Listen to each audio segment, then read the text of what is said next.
Bienvenue dans cette nouvelle édition du QG Week-end. Au sommaire, la modernisation de l'agriculture au cœur des concertations des patronats au Cameroun à Douala depuis jeudi. Depuis ce jour-là, les chefs d'entreprise planchent sur la compétitivité du secteur.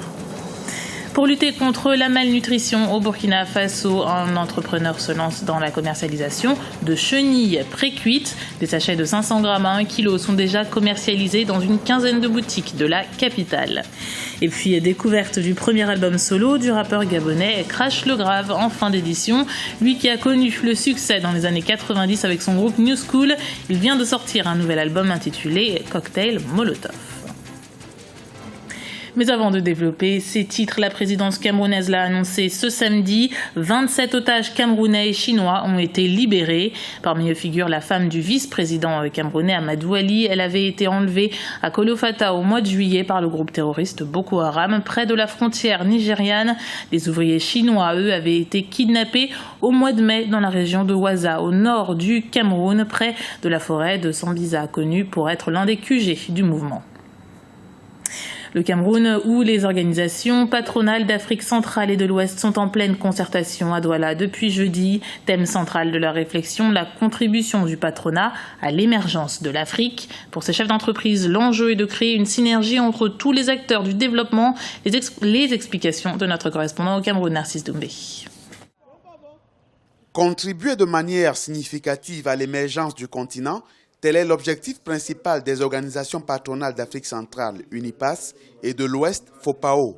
En concertation à Douala, la capitale économique du Cameroun, ce jeudi et vendredi, les chefs d'entreprise africains jettent les bases d'une synergie plus forte à l'échelle continentale.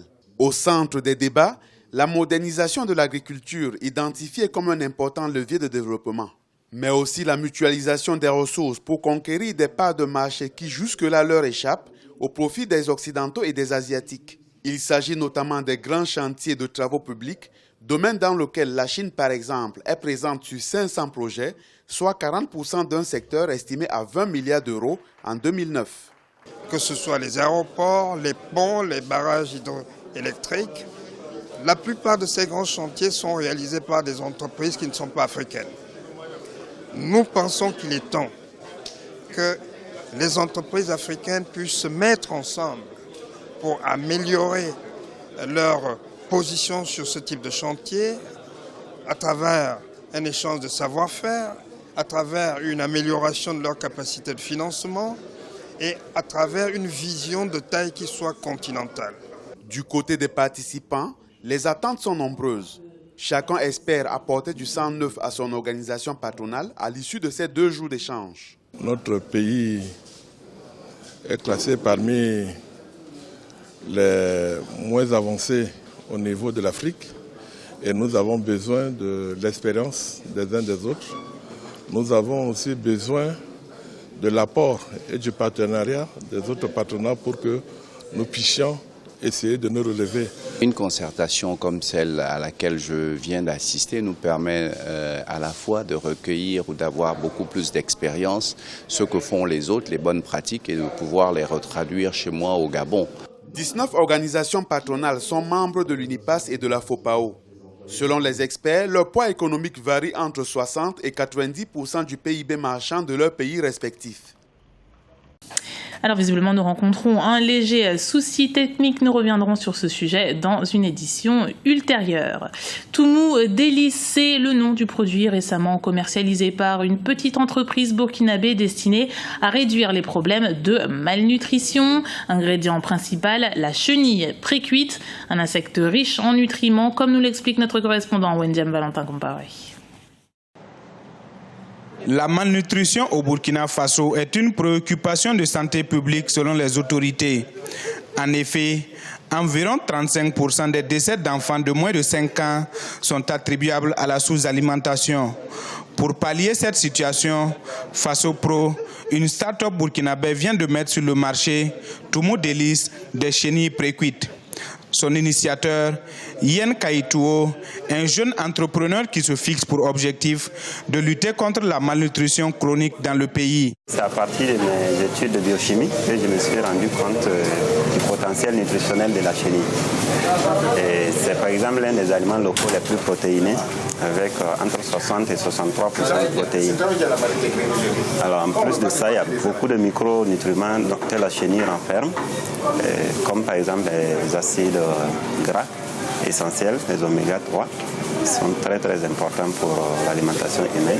Rappelez que l'objectif premier justement de ce projet-là, c'était d'arriver à formuler des produits qui vont être dédiés spécifiquement à la lutte contre la malnutrition. Pour sa première année, la start-up burkinabé va produire 17 000 sachets.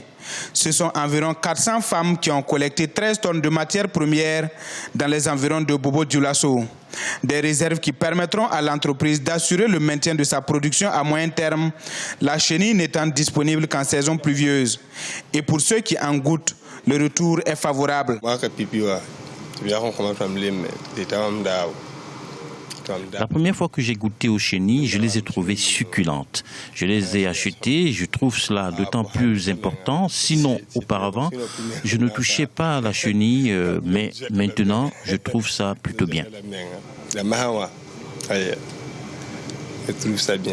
C'est excellent, j'allais dire, c'est succulent. C'est comme si ça sortait directement des arbres.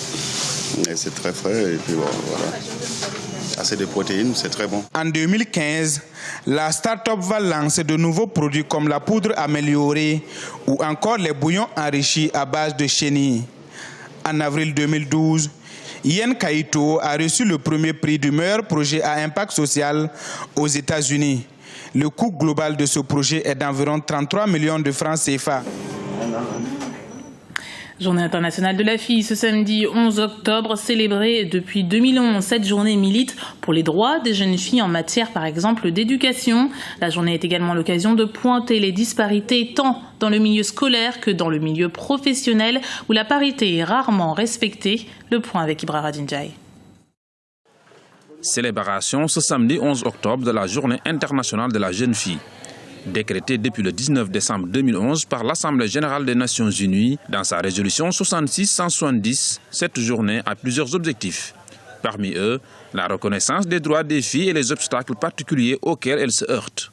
Le thème de cette année, les acteurs du développement, est un cri d'appel pour la mise en place d'une politique égalitaire afin d'inclure les jeunes filles dans les politiques d'éducation, de formation professionnelle et pas seulement. Pour la jeune fille, il est important déjà à la base éducationnelle de prévoir que la fille pourrait participer au développement au même titre que le petit garçon. Au niveau de l'enfance, il y a une grande disparité, inégalité en matière de scolarisation des enfants.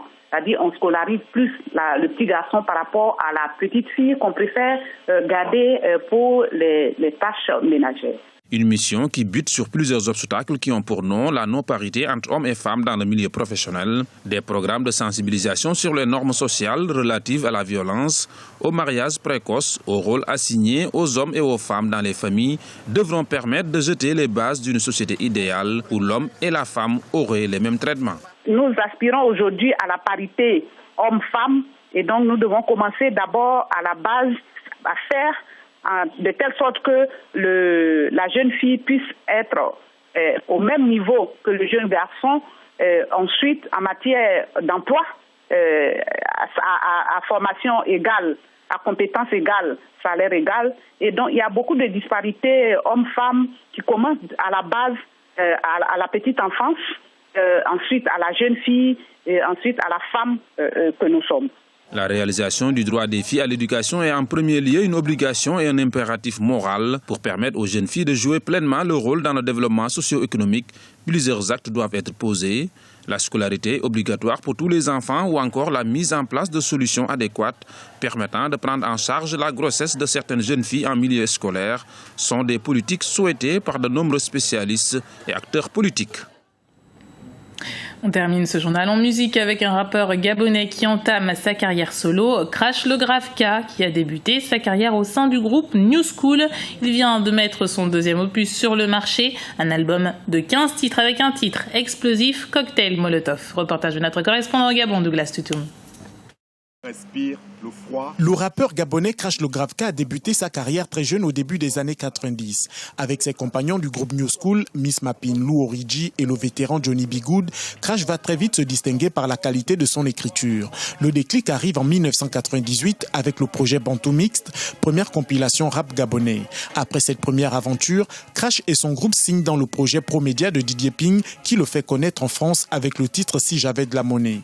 Quelques années plus tard, il signe pour une carrière solo dans le label de Frédéric Gassita, AFG Productions. Je ne vais pas me cantonner parce qu'avant j'étais très engagé, j'étais peut-être un avant-gardiste, mais aujourd'hui, vu que la musique a changé, vu que maintenant il faut que ça marche, il a fallu peut-être que je fasse comme tout le monde, histoire de marcher, mais le texte reste là, le fond et la forme restent là. Crash Le Gravka, de son vrai nom, Jamal Gildas Chinga, veut se donner les moyens pour atteindre son objectif, à savoir conquérir le monde. L'homme s'est défini comme étant un artiste rappeur. Il vient de mettre sur le marché son deuxième album solo de 15 titres, intitulé Cocktail Molotov. Un parfait mélange de décryptage de la société africaine sur des rythmes tendances. On a toujours taxé le rap africain, on a toujours dit rap africain, il faut qu'il y ait du folklore, il faut qu'il y ait des sonorités africaines. Pour moi, ce que j'apporte au niveau du monde que je veux conquérir, c'est ma voix, mon talent, ce que je vaux, ma plume et tout ça. Donc c'est ce que j'ai envie de proposer au monde, afin que le monde découvre qui est Crash Le Gravka.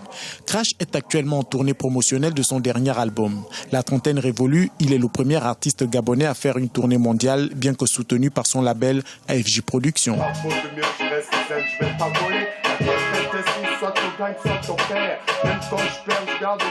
C'était le journal de la rédaction. Merci de l'avoir suivi. Retrouvez dans un instant une nouvelle édition du QG Weekend sur Africa 24.